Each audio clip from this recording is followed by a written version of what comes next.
Coming up next, Colin Osborne, Phil Taylor. Helen's been speaking to the two of them. Well, Phil, you weren't expecting your game with Steve Beaton to be easy, and I doubt you're expecting Colin Osborne to be easy. Well, no, he shouldn't have an easy game either, to be honest with you. Again, I think it's going to be a cracking game again. Colin's, on form, and so am I, and Steve played out to his skin last night. I really said to Steve last night, I said, if you play like that against everybody, you're going to be back in the top 10 again, son. But what about yourself? How are you feeling? Relaxed and comfortable? Yeah, I am actually. I've done a lot of sleeping today, funny enough. I got up for breakfast and nodded off after, then nodded off about 12 o'clock and nodded off again. It was, it was weird. Wheeling you up there in your bath chair. I know, I'm old. So any practice today? No, just going to get on the practice. Well, I've done about half an hour in the practice room now, and then I'm just going to get myself ready now. You'd like this one back, wouldn't you? I would love it, really would, yeah. Yeah, all right, best of luck, Phil. Thanks very much. Thank you. Colin, how much time did you allow yourself to celebrate your win over Mervyn King before your thoughts turned to this game? Well, after I played Merv Sunday night, I left here, I was back home in bed, in the hotel, and I left Blackpool at 5:30 Monday morning to drive back to Derby. What for? It was my little boy's sports day. How did he do? He come third, so... Did he? In what? In the flat race. Is he going to be a sport Billy like yourself? Well, I hope so. But I'll just let him do what he wants to do. I won't force him into anything, No, obviously. Oh, bless him. And be honest, while you were sitting there watching him doing his thing on Sports Day, at any point did that little waving hand come into the back of your head going, blame Phil Taylor? Well, it's... I knew the winner of me and Merv were going to play Phil anyway. So, but before I played Merv, I was concentrating on that first game, before... Once I've got that out of the way, then I can focus on Phil. But I'm just going to treat it like any other game, whether it's Phil or whether it's the man next door. I'm just going to go up there and focus on my own game. So no different mental or physical preparations whatsoever? No, nothing. I've just prepared for tonight as I did Sunday, which I do with every game, even if it's a pro tour on the floor away from the TV. I just go into it as I do in every darts game. OK, well, we're looking forward to it. Best of luck, Colin. Thanks. Thank you. We really are. He's a great all-round sportsman, is Colin Osborne, his son. Colin, also called Colin, is a good little athlete as well, I'm told. Did well in the egg and spoon race and the running races as well. His dad was very, very proud, young Colin, if you're watching now. All right, let's get this one up and running. Taylor Osborne, our MC, John McDonald. Ladies and gentlemen, welcome back to the action. We are live here at the Winter Gardens, Blackpool. It's a Stan James World Match Play second round action coming to you live on Sky Sports.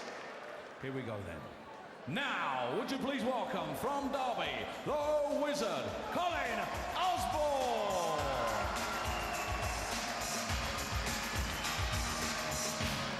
You're unbelievable.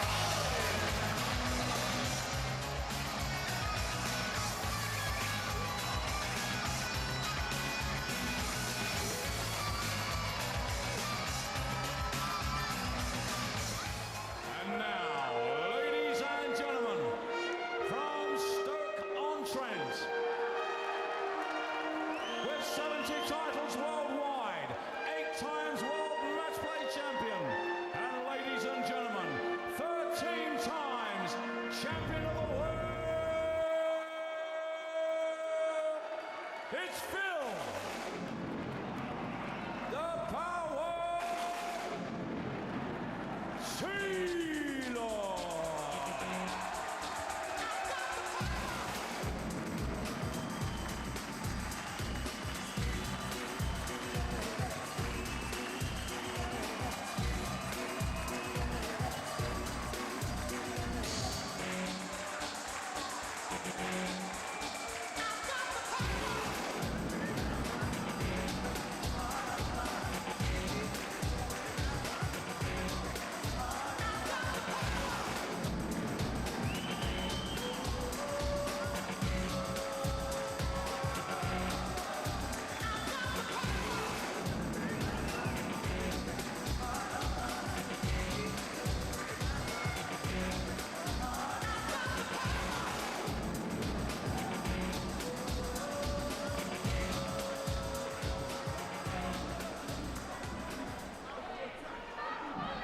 Well, it's a stage he's made his own, isn't it, over the years.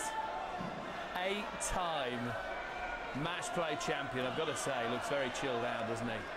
as he made his way onto the stage, and why wouldn't he be all the times he's played here at the Winter Gardens against Colin Osborne, the wizard who beats Mervyn King, of course, in the first round. One of the rising stars of this game, but has he got the game to trouble Taylor like Steve Beaton did in the first round? Your commentators, Dave Lanning and Sid Waddell.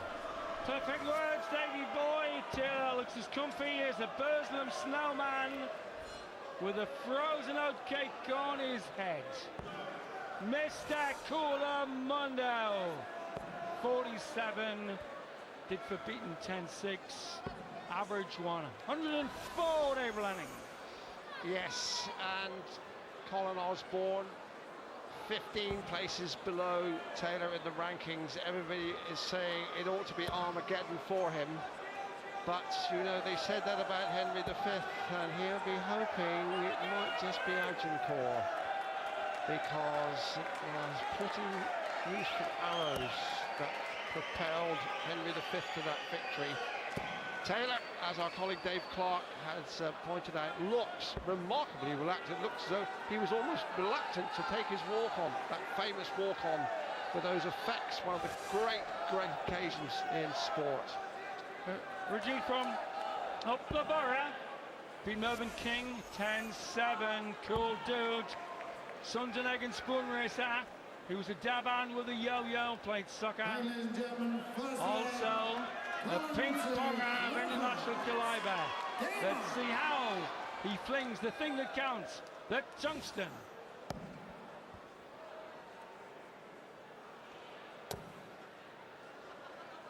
So we should just remind you that we're into the second round now. It's the best of 25 legs first, then to 13. Difference of £4,000 in prize money. Whoever wins this particular match is assured of £12,000. Lovely second nod by Philip that. Oh, Pearl on that one as well. Like the wizard style. You could do with them in Nottingham last week. Lovely lad. Lovely wife Sarah. Shaken like an autumn leaf when the damsons are dropping. 100. Well, that's one damsel. I won't give up hope again for this man against the power. Phil Taylor, of course, has very many memorable moments on this stage, not least of which was the first live 9-dart finish. And you know, Sid, he's done what, 5 now, and Colin Osborne has done 3 9-darters in competition in comparatively recent times. It might just be the right moment for another moment of darting history, you know. Well, talking about the history, Dave, we started with Agincourt, and if the lad's there, 100. could have killed as many Frenchmen as Taylor has put up numbers. Would have won the 100 Years' War in 50. 1997, 113 average against Mawson. Against Mason in that game you're talking about, 112 average. Against Alex Roy, 109 average in 2004. And against Les Fitton, in 22 minutes, finished the match with an average of 108. He's averaged more tons and centuries than even Sir Donald Bradman. But just might not pay to underestimate Osborne. He has class, he has the temperament, he has the technique. He's also got the tensile mental strength to combat the power. Beautiful. Double 12 coming in for a 14-darter. 69. Just the line. Got in. Oh, there she is. Sarah. Yes, Colin Osborne's good lady, looking as always as though she stepped straight out of the pages of OK or Hello. 18 now. To marker. Doesn't need a glide, doesn't need barrel hit. Straight in. Pulls, pulls. Taylor then. Yeah, you're going to take these chances against Philip Taylor. There's no question Taylor almost inevitably will kill this now. The marker looks useful. Oh,